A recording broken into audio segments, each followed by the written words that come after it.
Halo, gue Billy. Dulu waktu masih SMP, gue ngiring main gitar di komisi remaja. Dan gue ngerasa gue itu jadi anak bawang. Jadi, eh, gue nggak begitu ngasih banyak pengaruh. Jadi gue mau genjrengnya bener atau salah, nggak kedengeran juga. Mungkin kalau gue lagi main tiba-tiba pulang, nggak ada yang tahu juga kali ya. Dan maka dari itu, gue sering konsultasi sama teman-teman gue yang udah pro. Tapi gue nggak pernah dapat penjelasan yang jelas dari mereka.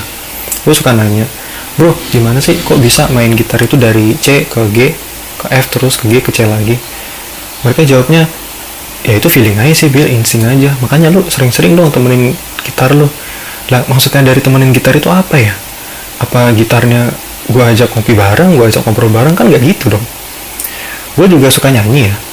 Setelah gue nyanyi solo untuk pertama kalinya di gereja, banyak jemaat yang berterima kasih sama gue karena setelah mendengar gue nyanyi, buang air besar mereka menjadi semakin lancar.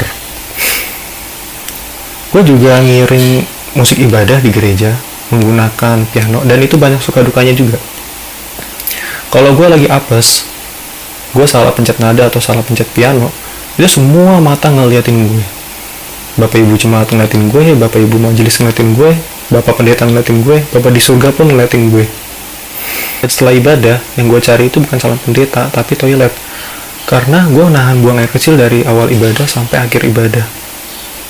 Dan posisi gue main musik itu tepat di bawah AC. Dan yang gue sebel adalah perjalanan dari atas mimbar sampai ke toilet itu bisa memakan waktu 10 sampai 20 menit.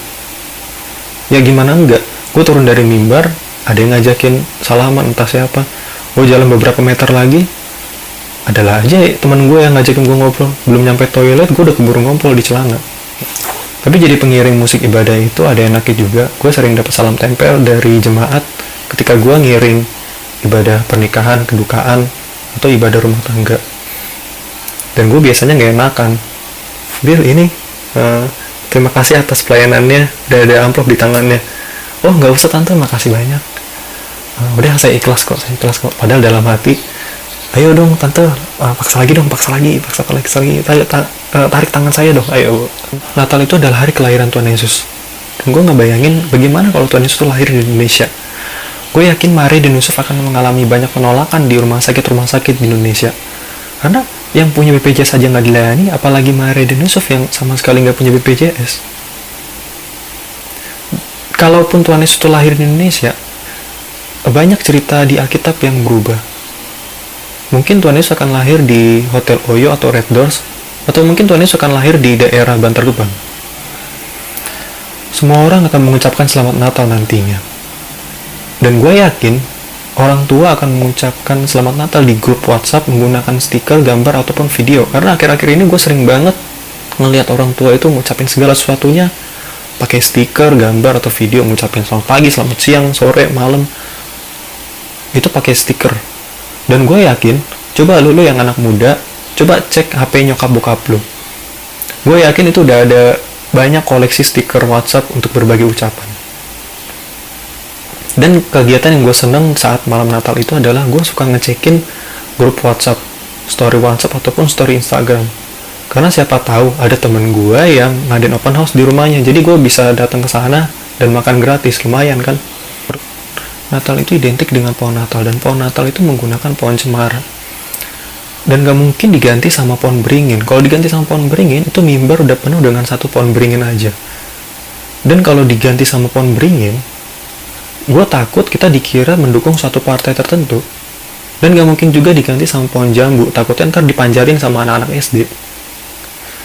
Natal itu identik dengan satu tokoh bernama Santa Claus. Dan menurut gue, di masa pandemi gini Santa Claus itu nggak perlu pakai masker karena kumis dan jenggotnya itu sudah cukup tebal untuk menutupi mulutnya.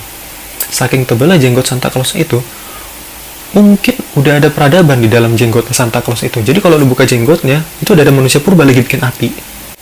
Dan di masa sekarang gini, menurut gue kerjaan Santa Claus itu akan semakin mudah karena jasa pengiriman udah banyak kayak JNE, Tiki, Grab.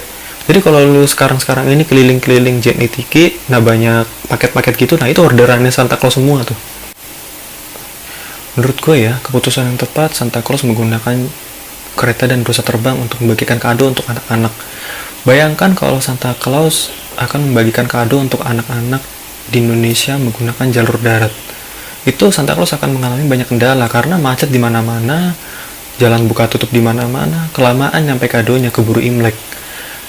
Dan kalau Santa Claus ingin bagikan kado untuk anak-anak di Bekasi, Santa Claus pasti nyasar dan dia akan nanya sama orang di jalan, Mas, Bekasi di mana ya? Oh, Bapak lurus aja, kalau Bapak lewatin jalan rusak, nah itu Bekasi. Gue pilih terima kasih.